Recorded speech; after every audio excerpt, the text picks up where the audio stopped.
Hello, ladies and gentlemen. Welcome to another episode of RPMHD NHRA race recap. Mike D here with Dave W. Dave, how's it going? It's going well. Fall is finally here. The weather is changing. The leaves are falling, and 3 races left to go in an exciting 2024 NHRA season. Yeah, you're right. There are 3 races left, and we are now trying to figure out, or we have figured out, who are the true stayers and who are the true goners. And after this weekend, we've seen a few true goners and we've seen a few true stayers, and we will talk about it all today. Dave, it was an interesting weekend. What category would you like to start with? We started off right on the top with the Pro Stock Motorcycle category. How about that? And the sandbaggers prevail. They did, but not by much.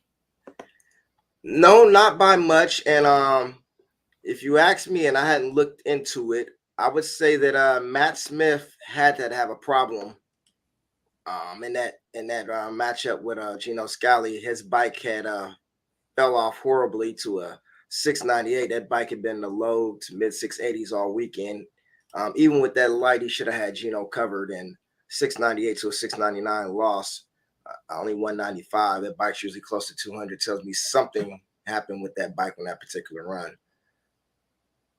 Yeah, I mean, it's very uncharacteristic to see an 098 reaction time out of Matt Smith, but even more uncharacteristic to see him fall off over a tenth, almost 2/10 of the pace of everybody else. I mean, 690s at a mid 195 is not the performance that bike had all weekend and that you'd expect in that round.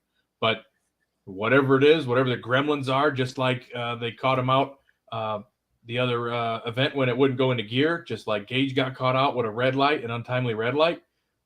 It seems like the guys that are up front, it's like, who wants to lead the points? Because they're just giving them away in certain instances with either mechanical mistakes or riding mistakes.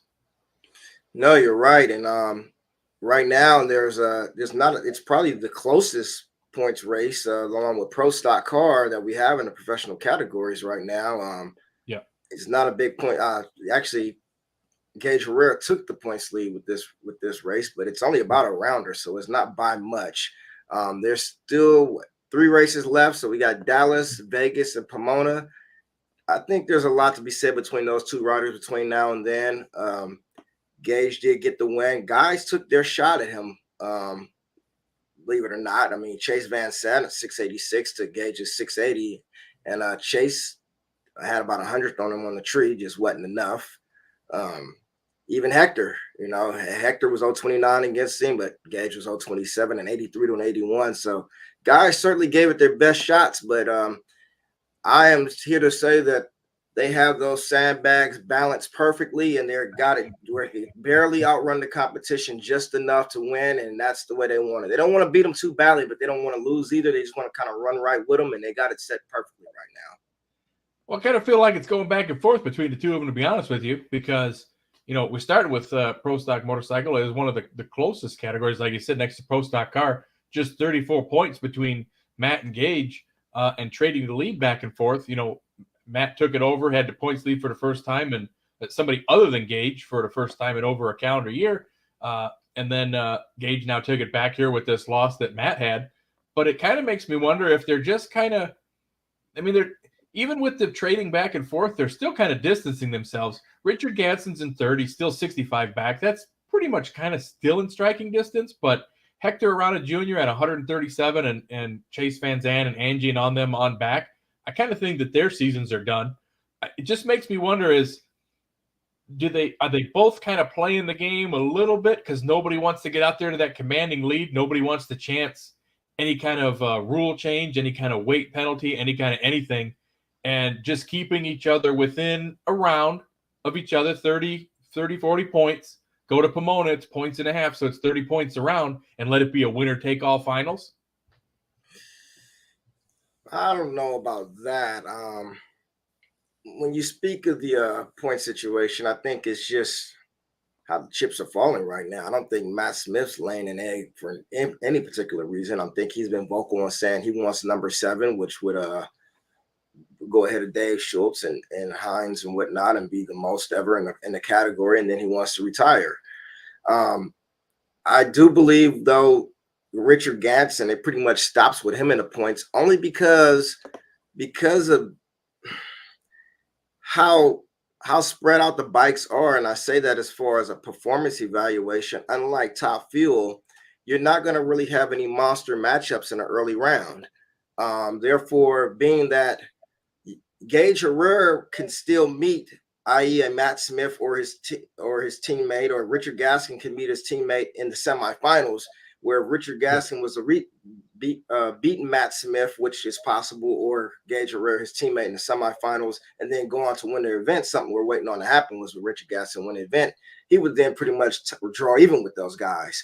The people further, Angie and Hector and whatnot, they, because of the way the bikes perform, they won't really catch those guys in round 1 or round 2. And the earliest they can catch them is the semifinals. And I don't know if that's enough time with 3 races left, even if they were to beat them. I mean, we're talking about meeting them in the semis at the next 3 races and beating them in the semis at the next 3 races to have a shot at Pomona. And I don't see that happening.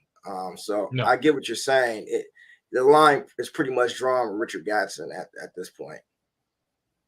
But I was meaning more like, do you think that either Matt nor Gage want to go out there and really show the true potential and performance of what their bikes can do? They're just kind of like holding serve, keeping each other in check here and there. And when we get to Pomona, it's kind of like when they went to Sonoma earlier and they ran each other in the first round of the Pro Bike Clash. And it's just all bets are off at that point. And let's just take everything and throw the kitchen sink at it and see what them bikes can really do. No, I don't think that either one's holding back right now. I think the Suzuki's are, yeah. I think Gage's bike is, but not Matt. I honestly think Matt has the issue. I mean, it's Matt Smith. You got to believe he wants to win every race, and he's going to try to run as fast as he can on every run and try to get the most out of his bike. The guy says so openly that he feels he had a performance disadvantage as it is. So, no, I don't think Matt Smith's holding back anything at all. As far as the Suzukis and Vance and Himes, yeah, I'm sure they have a few sandbags still loaded on there, but they got them balanced just right now, and they got it to where they're just barely edging out the competition run by run, and that's the way you want to have it set up to prevent a rules change or anything else from taking place and discouraging the rest of the field from showing up, and then you got short bike fields. So that's my view on it right now.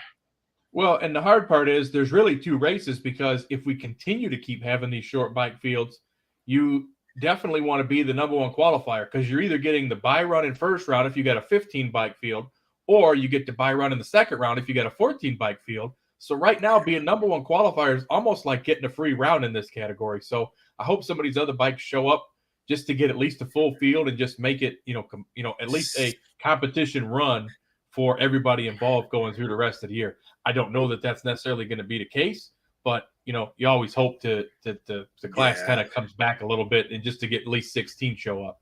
Correct. And the 15 I'm more so okay with, because more than likely you're going to end up with let's just face it, number 1 qualifiers are usually going to be Matt or Gage. And if there's 15 bikes show up, you get the first round bye. If there's 16 bikes show up, you get the first round bye, because usually it's a bike that you just pretty much got to take the green light. I mean, and you can just pretty much run by half track and call it a day.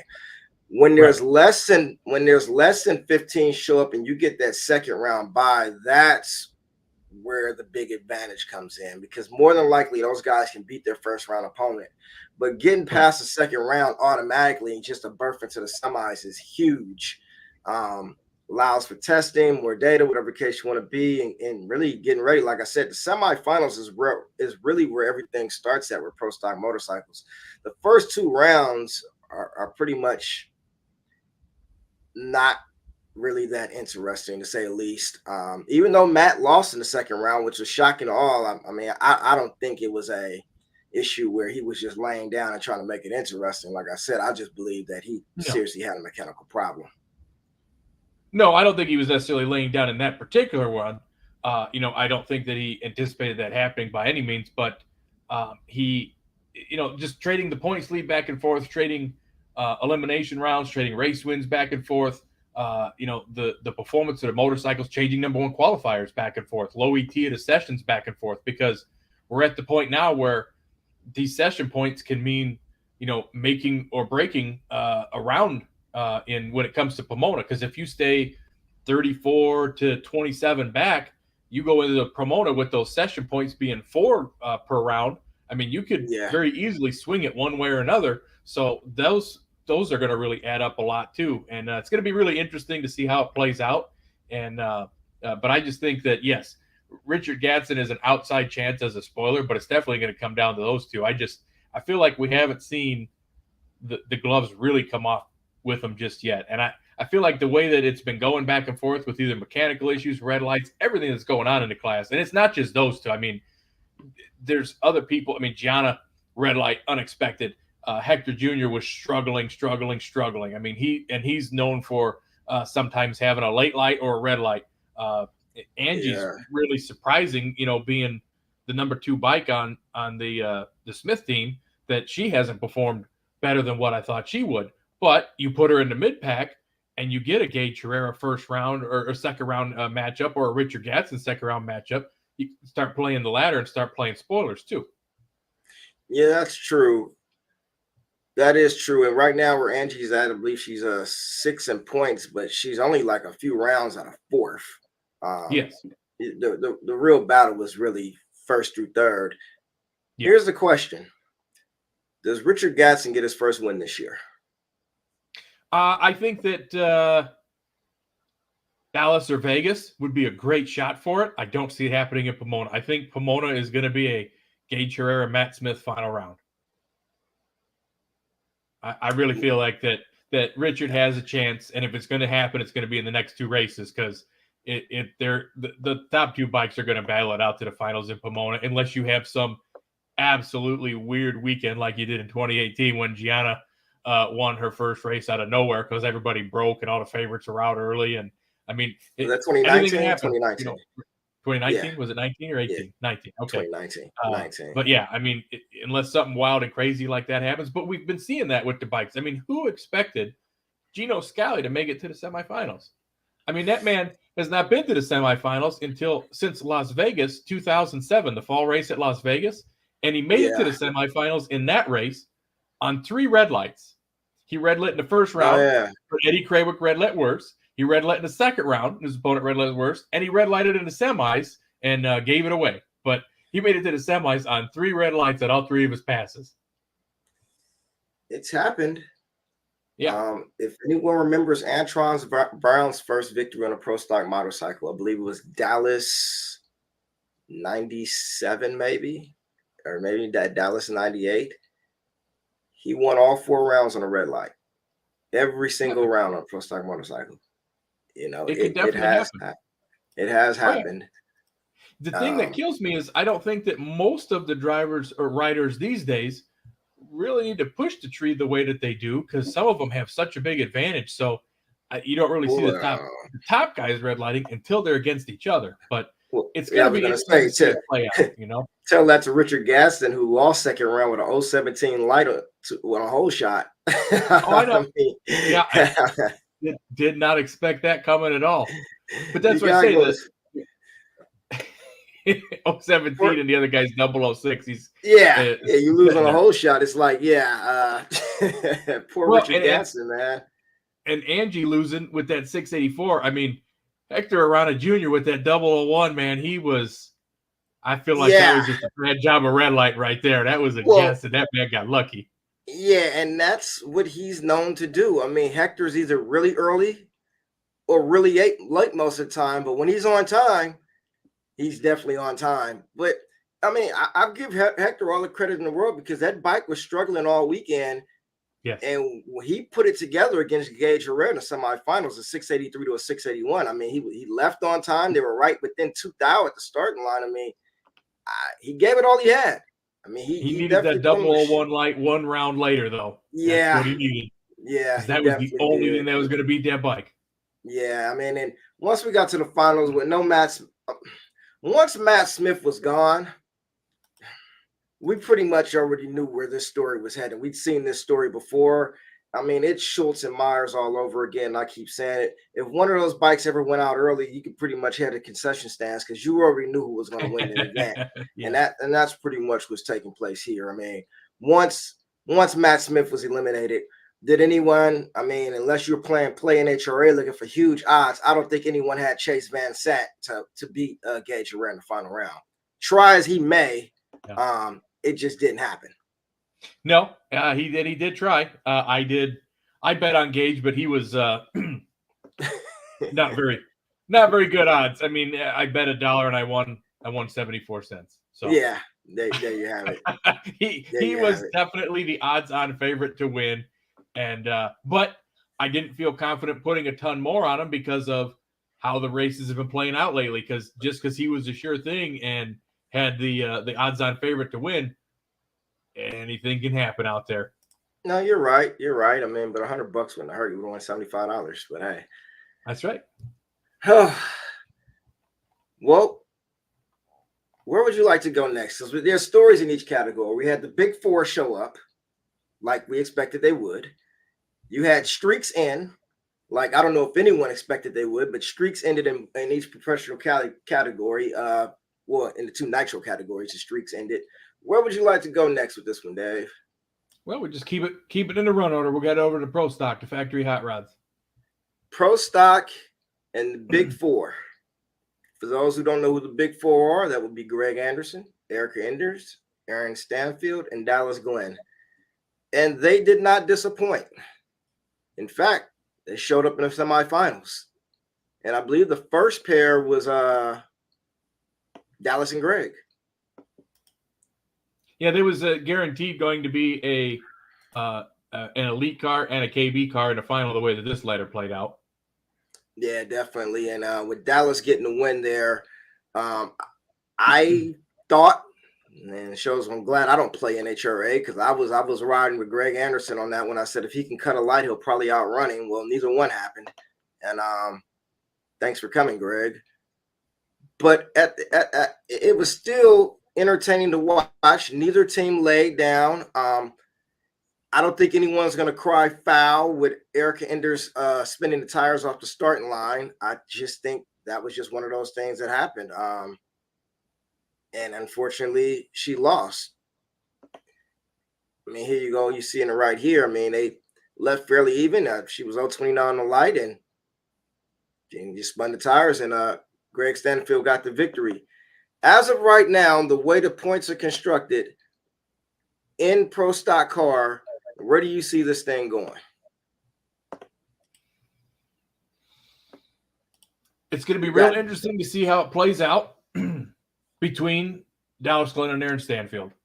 Because, I mean, if they stay the big four, and I think that if they do, it might set an NHRA record of the same 4 drivers being in the same semifinal round of eliminations 4 national events in a row. I don't know that that's ever happened before. The last time that you had 4 drivers go to 3 of them in a row was way back when you had the Johnsons versus Wayne County at the first 3 races to start 1994. Warren and Kurt, Daryl and Scott made the semifinals 3 in a row. But it's something that's really unheard of to have. And they qualified 1 through 4 too. So if they stay the big 4 and they stay putting the results out there the way that they are, I'm sorry, Erica, and I'm sorry, Greg, but you can't let these guys go to the semifinals, take them out, win the race. It's only a 40-point swing. And when you're 90 and 116 back, 40-point swings aren't going to help too damn much until you get to Pomona and you have points and a half, and you might have a chance there. But again, you still got to go. It's going to be a winner take all in Pomona if they can close the gap. But they so far have not shown that they have the ability to close the gap. It's ironic that the 2 worst reaction times to the semifinals were Greg and Erica at 0:29, and then the other 2 were at a 15 and a 17. Erica, unfortunately, the team just missed the setup there, and it's not like there would ever be any team orders, nor would Erica ever lay down for a team car, especially when she's still this close in a hunt for another championship this late in the season. But I really think that it's going to come down to Dallas Glenn and Aaron Stanfield, which for as many times as those 2 have met in the final rounds all year, they have been matching each other pace and just pacing each other with wins. They are both at 13 now again. They're tied in wins. But when you consider they started the season, with the amount of wins that they've put on the season, it just seems like it just keeps transferring back and forth from one to the other, and it's going to be whoever has the best light come Pomona is going to be the champion. I feel like. Yeah, I'm a believer that something's going to transpire in Dallas. I think one of these cars is going to. I just can't foresee all 4 of these cars making it to the semifinals again in Dallas. I believe something's going to transpire and someone's going to suffer early round exit. Now, before we started the countdown, or before this started round ready, I had a few predictions. I had a sleeper. I said I was banking on Erica Enders because I said she just shows up when it matters, and she kind of has. She's 90 points out. And my sleeper was Jed Coughlin Jr. Well, he's 5th, but he's 232 points back. So, yeah, he didn't sleep too well. I mean, that's so much for that idea. But no, he's definitely asleep at this point. That's it. Yeah. Good night to Jeggy. You're not going to make up, 232 points, 3 races to go. It's over. You got to make up 80 points a race. Yeah, it's not going to happen. That ain't happening. And you got Christian Crowder behind him, and Jerry Tucker and Troy Jr. and all. And those guys are actually in a tough race for 5th. I mean, from 5th through 9th, from Jed Coughlin and Matt Hartford, I mean, it's still anyone's 5th place battle. But like we spoke about, it's the big 4 that we're talking about here. And I just feel that someone is going to crack in Dallas and is going to suffer early round loss. Just my thought. I may be wrong, but that's just how I feel, that one of those guys are going to suffer early round exit between the 1st and 2nd round. It's just who takes advantage of it. We don't know. Well, and you think that one of the big 4 is going to take an early round loss, or you think between Dallas Glenn and Aaron Stanfield are going to take an early round loss? I think one of the big 4 are going to take an early round loss, but I honestly believe it's going to be, if I had to bet, it's going to be Stanfield. I see Stanfield get beat in round 1 or round 2. I mean, it's just too close, and he's great on the tree. He's not as bad as Greg, but he's not as great as Erica or Dallas. He's kind of right there in between. I mean, if you had to go Dallas, Erica, you could pretty much tie those individuals as far as leaving ability, and then you go Stanfield and Greg, of course, would come to the bottom of those 4. I think Greg just has a car that can overcome a lot of the slower cars in the class. Aaron does too, sort of, but I think Aaron suffers a 1st or 2nd round loss in Dallas. Just my thought. Erica, we know her record at Vegas and how well she's into that track. That might be her moment there where she pulls out a victory and tightens this thing up. It may be Dallas winning in Dallas. That could very well be the case. But it could be Greg Anderson winning in Dallas. I just see someone slipping up in the 1st or 2nd round of this next race, and I think it's going to be Aaron Stanfield. Just my thought, though. What do I know? Yeah, I mean, it's very possible. But if you look at the fact that Aaron Stanfield's been in the final round 7 of the last 9 national events, I mean, I don't think that he's a good pick for an early round loss, and it would be a shock to say the least. But, just like Austin Prock and his run that he was on, Gage Ferrer, the run that he's on, the law of averages start catching up with you sooner or later. You can't just dominate forever, and it's going to swing the other way. It's going to swing the other way, and let's just be honest. It's not like Aaron Stanfield's had a dominating car, and he's just been blowing away the competition. I think he just gets right at the right time. He cuts the light when he needs to, which is no knock on him. He does what he has to do. And then he when the car needs him, or when he needs the car to perform, it actually does perform, and it works out for him. But everything has to come to an end eventually, and I just think it's going to happen in Dallas for Aaron Stanfield. That's just my opinion, that within the first 2 rounds of Dallas, Aaron Stanfield's going to be sitting on the trailer and then crossing his fingers, hoping that those guys don't go further. I mean, but in a perfect world, it would be nice to see Dallas and Erica go out in the semis or the round 2, and then see Greg and Aaron and Erica make it to the finals and close that points gap heading into Vegas, which will really create some drama in Pomona, because we know anything can happen there. But I mean, we'll just see. I mean, if I had to predict the champion right now, who's going to win the Pro Stock title? Dallas Glenn. That's just who I'm rolling with right now. Dallas Glenn's going to win the Pro Stock title, if you ask me. And it very well may shake out. He would have won the regular season championship last year if they didn't have a countdown, but the points reset took it away from him. He was the regular season champion again this year, and then the points reset took it back away from him again. But he is pacing Aaron, and he's staying there. The interesting thing to me, though, is if you track the points and you don't include the countdown reset, Aaron Stanfield was marching his way to the top of the point standings. I mean, 9 final rounds in the last 13 national events. I mean, the man was working his way back to the top, and it was going to be a heck of a battle between the two of them towards the end of the season anyway. I think that the biggest thing that could hurt is the points and a half in Pomona.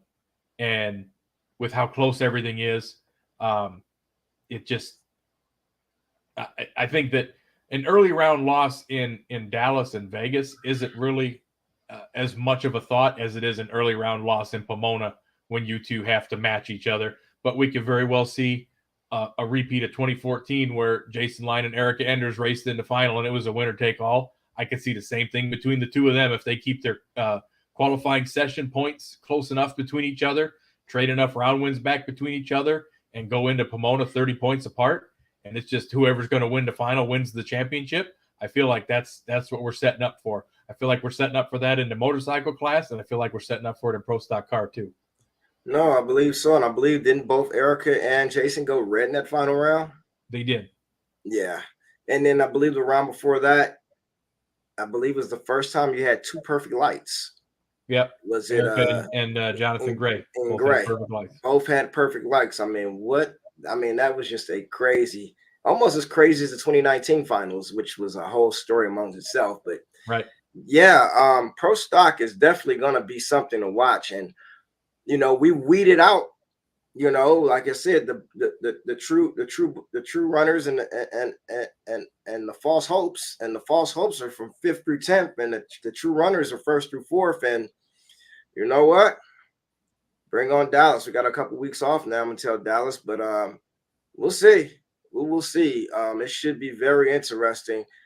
I don't think Dallas shows us anything. If anything, I think that the points tighten up in Dallas, but I don't think we're gonna see anybody from the Big Four just kind of run away and say, okay, well, there's your champ. I mean, it would have to take something of, yeah. I think if you have another Dallas Glenn, Aaron Stanfield final for the 3rd national event in a row, even if they have semifinal finishes, you can call Erica and Greg done. Possibly.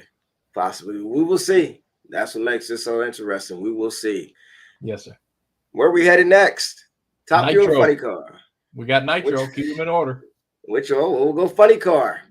Once again, streaks come to an end.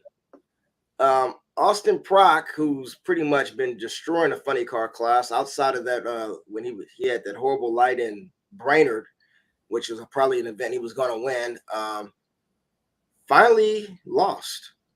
And that does not happen often, especially when I believe they ran low ET of the year with that 381 in the 1st or 2nd round there. I mean, that track was definitely coming into form as the weekend progressed. It was spinning. A lot of guys are spinning on the top end at the beginning of the weekend or Saturday because it rained all day Friday.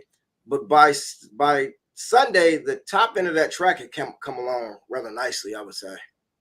Oh, yeah, definitely. I mean, all new, fresh asphalt. And, that run, that wasn't only low ET of the season. That was the quickest run all the way since September 2nd, 2017. We have not seen an NHRA Nitro Funny Car go down the 1,000-foot course that quick since that length of time. Yeah, that was the Brainerd run, right? I believe. Nope, Indianapolis. Was it Indy 2017? Yep. Okay. Robert Height went 380 with a 7. That was the last time anybody's been that quick. Oh, wow. What do you go in Sonoma? In what year?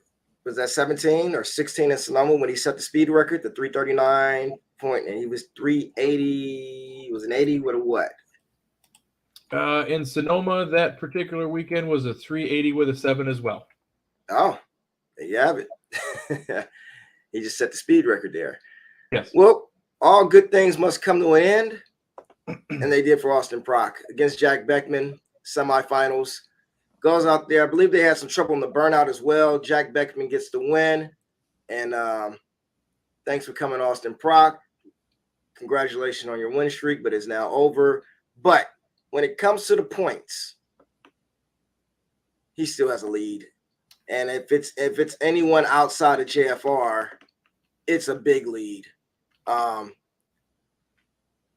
Insurmountable, pretty much. I mean, 159 on Tasca, 105 over John Force / Jack Beckman. You said after one of the races, I believe it might have been the Pep Boys Nationals in Reading, that it was over. I won't say it's over, but it's over for anyone outside of JFR. Beckman still has a shot, but unless your name is Beckman / John Force, it's over. 159. I would say that that's a fair statement. I still think that Austin Prock wins the championship.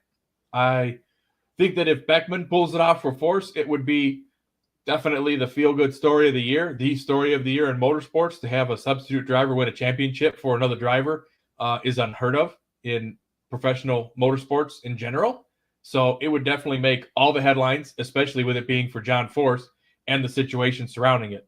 But I will say that they had, I don't know specifically if it was a mechanical or a tune-up issue.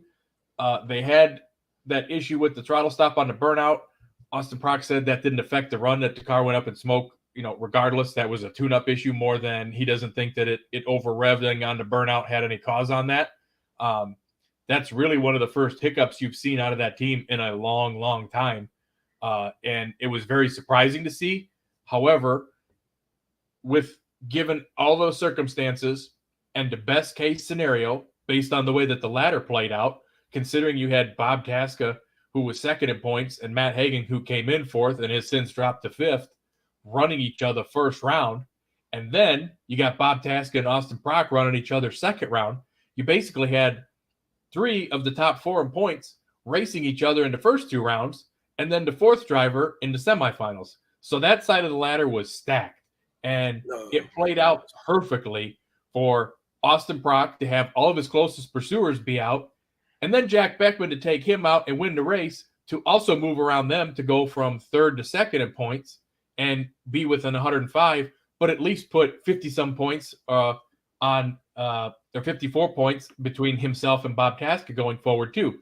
Get him a little cushion there, because you never know how Dallas, Vegas, and Pomona might play out. And at the end of the day, JFR won to JFR 1-2, and it's working out great for them. I agree. It's pretty much lights out for everybody but those two. It's just a matter of if Jack Beckman can hold on to second place and hold the rest of those guys off. Which I don't think he'll have a problem doing. I mean, the countdown, I believe he has 2 finals and a semi and 1 win. 1 win, 2 finals, a semi.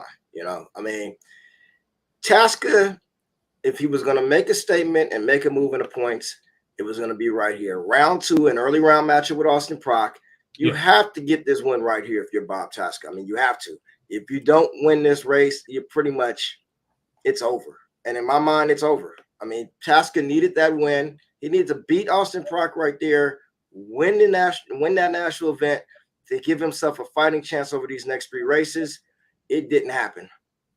And I believe that's it.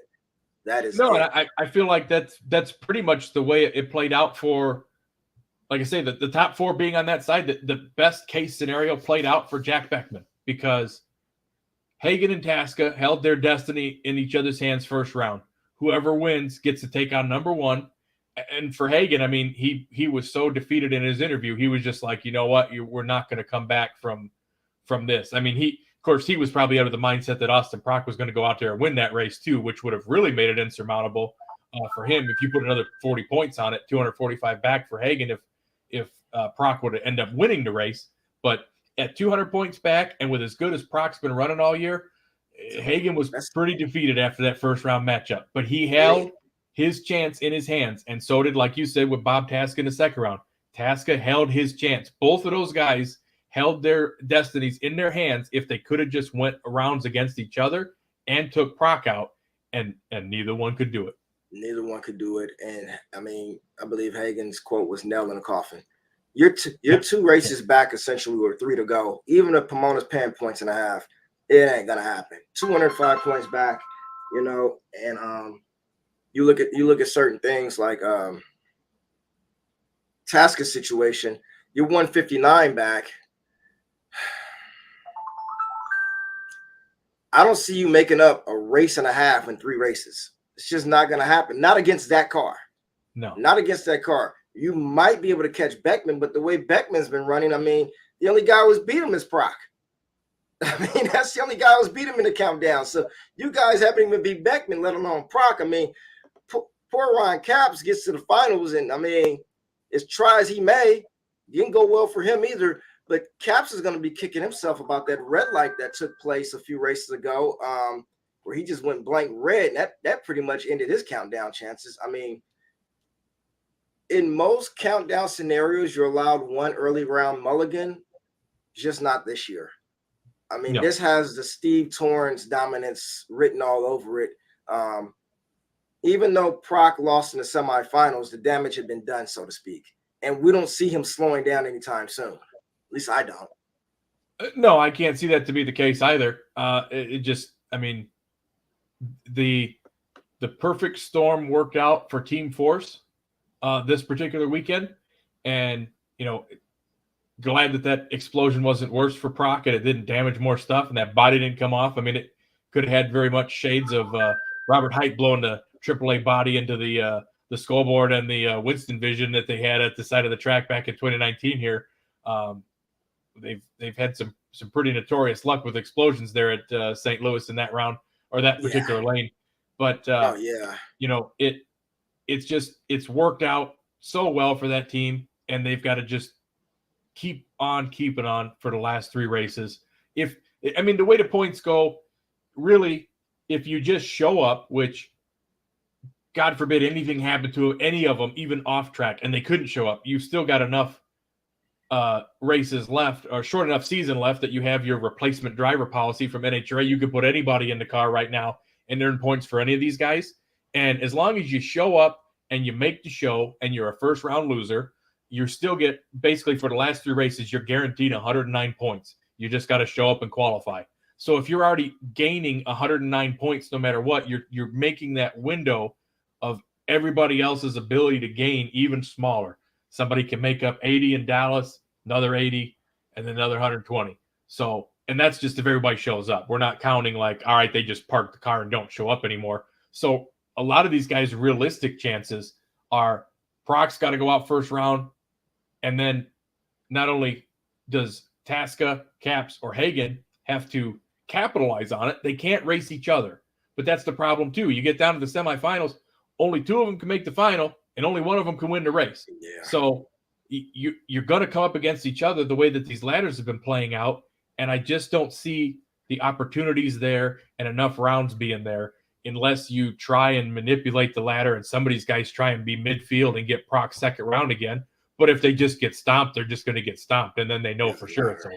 Yeah. How big was it for Jack Beckman to get his first win since 2020 in replacement of John Force? So he gets the win, Force gets the points. Still, oh yeah, coming in as a backup driver, a replacement driver for John at this time. I don't know if the guy ever thought he would drive a funny car again, and here he is getting his first win in essentially 4 to 5 years. How big was that for Jack, you believe? Oh, I think it was huge, and I think that his overall season performance ever since getting in that car in Brainerd is huge. It's a confidence booster. I mean, yes, that car is not running, say, on Austin Proc levels, so to speak, but Jack is going out there. He's driving the wheels off this thing. He's got a car that he knows goes down the racetrack. He's got a car that can contend, that can turn on wind lights. He's in a championship battle, albeit for John, not himself personally, which I don't think he really cares about, because if he could win one for John, it would mean just as much to him as it would for everybody else. So I don't think that he's really focused on that particular part of it. I mean, he's already got championships himself, so it's not like, you know, he's got anything to hang his head about and say, well, I won, but I didn't win. So they know what the job is. They know that they're out there. They're doing it for Peak. They're doing it for Chevrolet. They're doing it for John Force. And they are out there executing. And, I mean, just the fact that he could win one, just to come out of retirement or semi-retirement or however you want to call it, to be an elevator repairman, not be in a car in that length of time. Like you said, the last 3 races, a final or a runner-up, a semifinal, and a win. And we still got 3 to go. This may not be his only Wally by the end of the year either. I wouldn't count that team out from getting on a hot streak and putting another couple of them together. No, and Jack has a great history at Vegas as well. He's won there a few times, so I wouldn't count him out of this deal. And I wouldn't necessarily count him out of the points deal. I mean, he's only about 100 points, 105 points back of Austin. I mean, any little slip up, and next thing you know, he goes a Pomona within 60 points. That's 2 rounds, you know. I mean, granted, we're speaking getting a little bit ahead of ourselves here. We got 2 races to go with Vegas and Dallas still on the schedule. But I mean, if Beckman's on the opposite side of the ladder from Proc come Pomona and they're within 60 points of each other, I mean, it can definitely be a showdown. Yeah. The hard part is he is far enough back that he does not control his own destiny. He needs Proc to go out early at the hands of somebody else, unless they happen to qualify 1 and 3 or 2 and 4, and they end up on the same side of the ladder, and or 2 and 3, sorry, or 1 and 4, and end up on the same side of the ladder, and he can make that swing by doing exactly what he did in the semis again. Because if they're winner and runner up at every race beyond, there's not enough points for him to come up. You can't. No, there's just not enough to make the gap. No, there's not. Proc's going to need at least one more semifinal loss, and Beckman's going to have to capitalize on that in order for that to take place. And it's possible. We just have to see it happen. It's possible. It seems to be that when those teams race each other, Proc has a better car, and Beckman just makes a race of it. I don't know if they lay up or whatever. I've heard Tony Petragon say, it looked like the Beckman car lays up a little too much, and maybe it's just a blocker and just making sure everything is, going according to plan. They make a race of it, but it's usually, about a 500 advantage for the Proc car as opposed to the Beckman car. But we'll see. It'd almost be interesting to see them line up on the opposite sides of the ladders. That way they don't have to race each other in the early round. Then you just kind of erase all of those thoughts of what would take place. This particular weekend, they were on the same side of the ladder a little earlier, but the Proc car had some issues. I think it had its slowest 60-foot of the weekend when it smoked the tires there. Definitely probably a mechanical problem based off coming back after the explosion, redoing the body and whatnot, or switching bodies and whatnot. So I'm sure they had a lot going on there. The burnout issue, congrats to Jack, though. I mean, he did what they asked him to do. Come in there, represent the team, represent Peak and John Force well, and got his first win in quite a few years since basically the pandemic. I'm sure that was a great moment for him, for John Force, for Peak, and for the entire team. And I'm sure they're all looking forward to Dallas.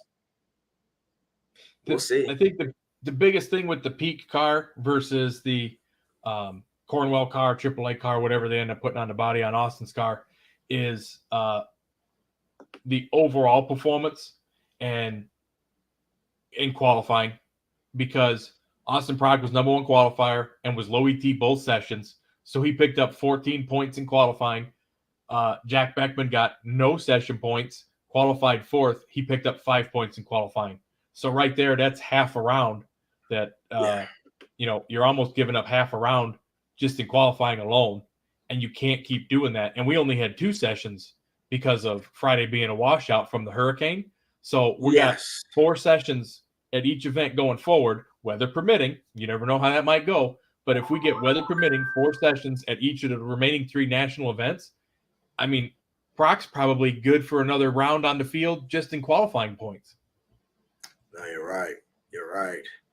Well, we will see. That's why we don't run them on paper. We will see. Right. We do not run them on paper. We will find out once we get to Dallas. And we'll see how interesting things. I hope everything tightens up in Dallas as opposed to spreading apart like they've done in some of the other classes, primarily pro stock motorcycles. Pretty much a 2-bike race now, but we will find out. Top Fuel Dragster, the kings of the sport. I told you this guy would be one to watch out for, and you didn't believe it. I told you, I said they found something, and I said I think he's going to be a threat, and you said no, he won't. Well, I mean, this man is just as far back from Antron Brown as John Force is from Austin Prock and Funny Car. So, you know, I wouldn't really call it that he's got much of a chance. Plus, you also said Cruz Pedregon was going to go to at least three semifinals this countdown too. So I got to take what you say with a grain of salt. That still has yet to remain to be seen. Cruz has ran a lot better, and he can still go to 3 semifinals. We still got 3 semifinals to go. We'll see. Yes. And Tony Schumacher is 103 points back. Well, here's the difference between being 103 points back in top fuel as opposed to Pro Stock Motorcycle.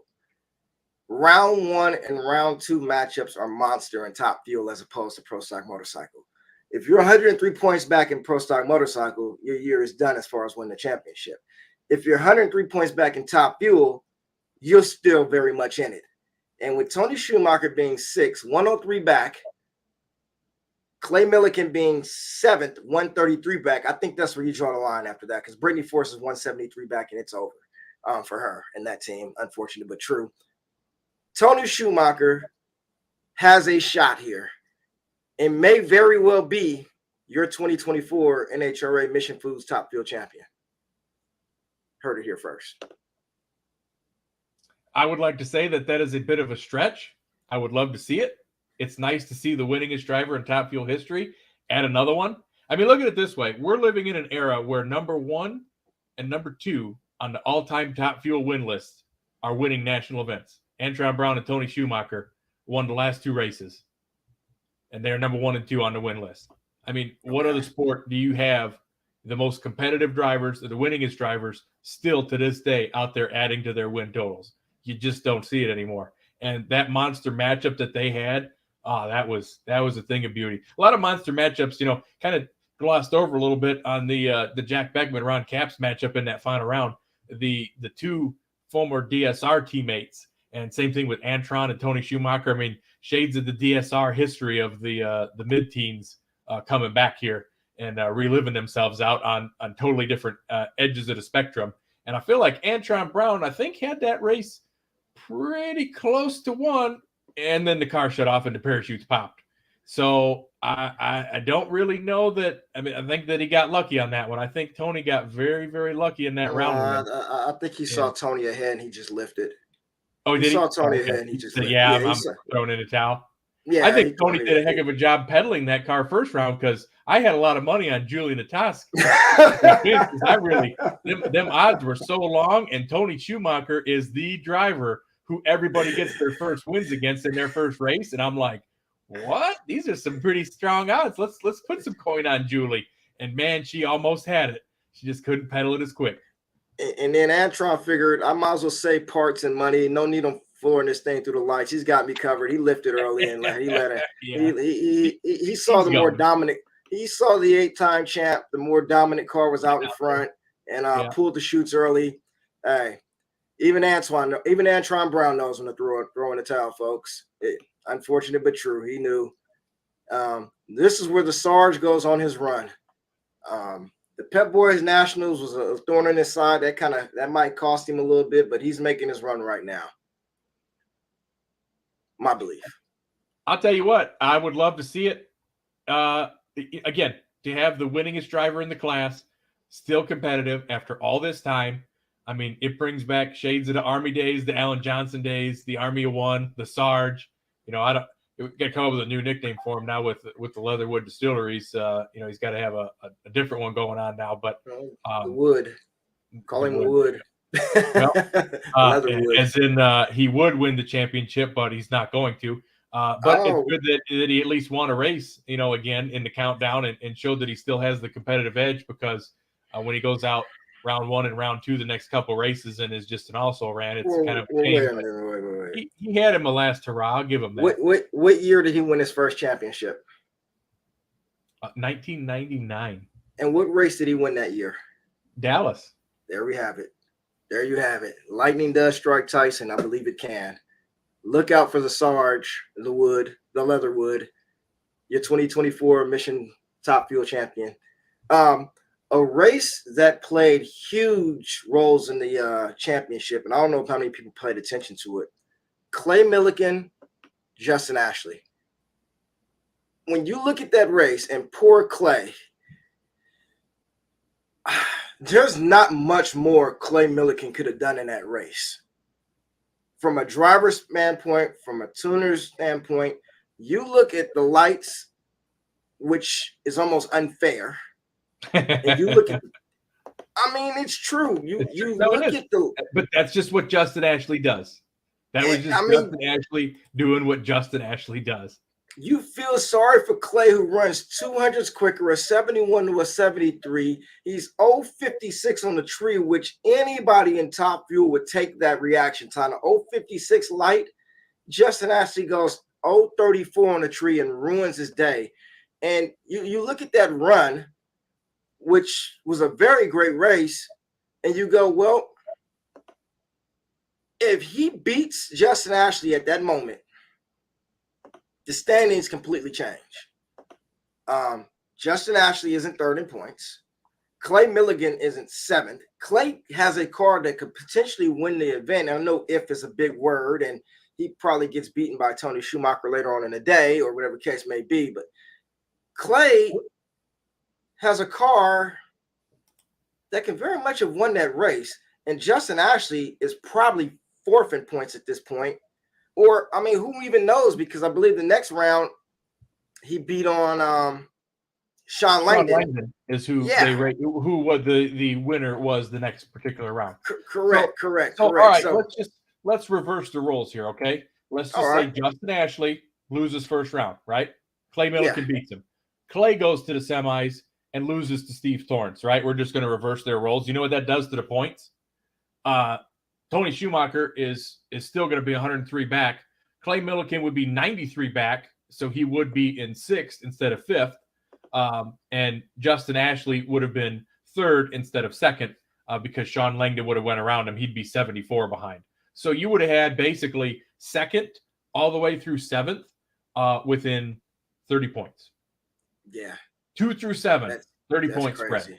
But it didn't crazy. Play out that way. And it could have went just the other way, too, because the other monster matchup, you had number 2 versus number 5 in points, and then you had number 3 versus number 4 in points in first round. I mean, the nitro categories, the way the qualifying laid out was just epic. The two Coletta cars having to race each other first round, and Doug going out there and smoking the tires is just beyond. You don't get 2 mulligans in this countdown, I don't think, right? You wouldn't think that's the case. No, you don't. But then Antron goes out one round later, and Doug is he goes from the points lead. He's got all these early round exits, and he's still within 87. So, I mean, right now, if you freeze the field and we go to Pomona, all these guys still got a chance with points and a half. It's just amazing the way that the competitive racing has been in this category. And, I mean, Top Fuel is by far the one to watch. But, Justin Ashley did well for himself by going those rounds. Now he's only 34 out on Antron. And, I mean, but both of those races could have swung, the points vastly different. Coletta and Langdon would have traded places. It's hard to say how the rest of the race would have played out because of it. But all of those cars were kind of on the more difficult side of the ladder, I guess, if you would. I mean, don't get me wrong, Antron Brown being the points leader, being on Tony Schumacher's side of the ladder, it was not an easy draw there. And, Jasmine Salinas is a car that could have took Antron out first round just the same. How about Tony Stewart losing by 1/10,000th of a second to Sean Reed on a hole shot? That pretty much is kind of like the nail in his coffin for a championship chance he was done at that point. And then Sean going all the way to the semis. I mean, where'd that come from? Yeah, Sean Reed, that is, not Sean Langdon. Sean Reed. Yeah, over Brittany Force, over Tony Stewart and Brittany Force, two drivers who needed to make moves in St. Louis, and they got took out by the 12th place in points car. Now, did you see the Brittany Force interview afterwards? because I guess there was an issue with how the car was lined up or whatnot, Yeah. and how I didn't catch all of it, but I just know that they had an issue with how the car was lined up because it annihilated the tires right off the line. If I'm not mistaken, they ran right behind Steve Torrence and TJ Zizzo, who also just annihilated the tires right off the starting line, which is something that we didn't really see in either Nitro classes throughout most of the day. So it makes you wonder if there was a mechanical problem or something going on with the track that they saw. And because they saw that, they lined Brittany way out of the groove to be like, hey, you know what? We got some things we don't like. We're going to have you straddle that area and just be ready to steer it when it launched. But it didn't make it through that zone either. And up in smoke when her championship chances, I feel like. Yeah, I think she felt it too. I mean, she gave the "we're going to stick together" as a team speech, but I think that was all it was, a speech. I mean, they're going to have to. Yeah, it's over. I mean, look at how far back they are. There's no way. I mean, she'd have to run off 3 in a row and then hope that some guys fall early, which isn't far fetched. But no, I mean, you're talking. No, but I mean, it's funny because she and Antron both lost in the same round, but she qualified better and had more session points or qualifying position points than Antron did. So she actually gained 5 points on Antron this weekend. So they both lost. She lost second round, and she gained 5 points in the standings on the championship leader. The problem isn't necessarily trying to catch Antron as much as it is at this point in time, 7 other guys. You are 8th in points. So you could catch Antron, but that doesn't mean that Justin Ashley, Sean Lane, and Doug Coletta all are. I mean, if you've got 8 people that close together, I mean, we can only take 8 people in the second round, and then we're down to 4, and then we're down. So yeah, you're going to start eliminating some big names early. Your prediction: who wins this championship? God, I don't even know if I can predict that at this moment in time. To me, I would rather be leading than chasing. But I mean, with 3 races to go, you're almost all it takes is Justin Ashley and Antron Brown to be out first or second round in Dallas, which isn't far-fetched. And 6 guys are right back in this race, and it's wide open again with 2 to go, and it's just going to be amazing. I mean, it's one of the Top Fuel has become one of the better points championship battles that we've seen the last couple of years. I think that honestly, Top Fuel goes to Pomona, just like last year with a winner take all. You got 6 guys going into Sunday with a shot, and it's going to come down to the last man standing. You're going to have to win the race to win the championship. If I had to pick,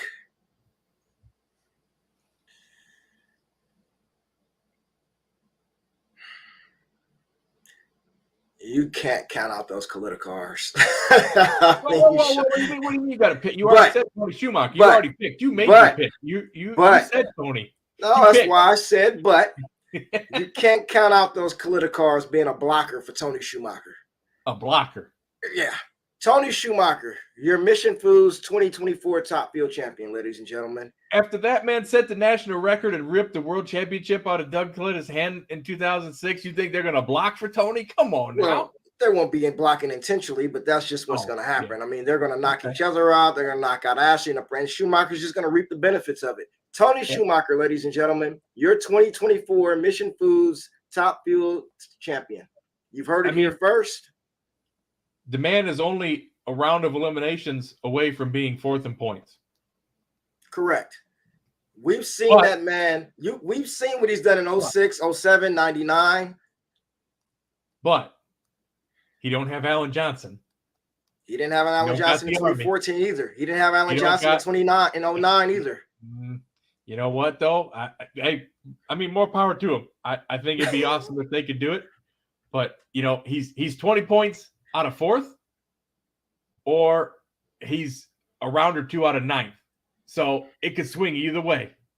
We saw how it just swung. We just saw how it swung on Sunday. I know, exactly. Who's your pick? You know, if you're going to make me pick, I'm looking at these numbers here, looking at past performances, looking how things are running. Past performances, you got to go off to Tony Schumacher. No, you would definitely not. Tony Schumacher hasn't been relevant in years.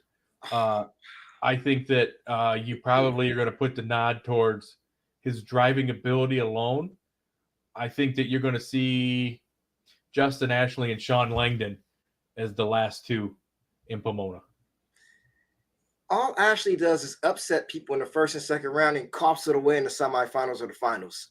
You're going to take the Mission Foods potato chips champ to be the champ for once, because that's really all he ever good for is winning those little too fast, too tasty chip things, whatever they're called. Don't forget, when the weather was good and the tracks were tight, who started the championship season in 2024 at Pomona and Gainesville and everybody was and Phoenix in winning the first final rounds of the year? Sean Langdon and Justin Ashley. Those were the guys. And I feel like if the weather cooperates and does what it's supposed to do, and we don't have 110-degree Dallas, we don't have 90-degree Vegas, and we don't have 80-degree Pomona, those are your guys. Once again, your 2024 Mission Foods Top Fuel champion, ladies and gentlemen, Tony Schumacher. You heard it here first. Well, it's been a great show. We've touched on everything. Dallas will be interesting when Schumacher repeats, which he's won at many times, home of his first win. The Big Four, we will see who will have the early within one of those Big Four gone in the first two rounds in Pro Stock car in Dallas. One of the Big Four will be gone within the first two rounds. Funny car, we will see if Austin Prock can, well, pick up where he left off, not with blowing up the car, but by winning. Or will Jack Beckman continue his winning ways? And in Pro Stock motorcycle, well, there are only two motorcycles people care about, and that's Matt Smith and Gage Herrera. We'll find out. Until then, Dave, hey, they logged it off Instagram. It's been a great one. And until next, when is Dallas? Dallas is this weekend. We got 2 weeks for Dallas. 2 weeks till Dallas, yep. And by will and by God, I'll be there. I'll be in person to watch it. Oh, you're going to Dallas? I would like to go to Dallas, yes. You go right ahead. You can give us some inside info on what's going on there. You might be able to see the sandbags being placed on Gage Herrera's bike if you stand there. Yeah, they took him out of the Matt Smith pits. They found him sitting behind a trailer. Of course they did. Until then, we will talk then, ladies and gentlemen. We will recap the Dallas race for you. And thanks for watching. Appreciate everybody. Till next time, good night. Night, everybody.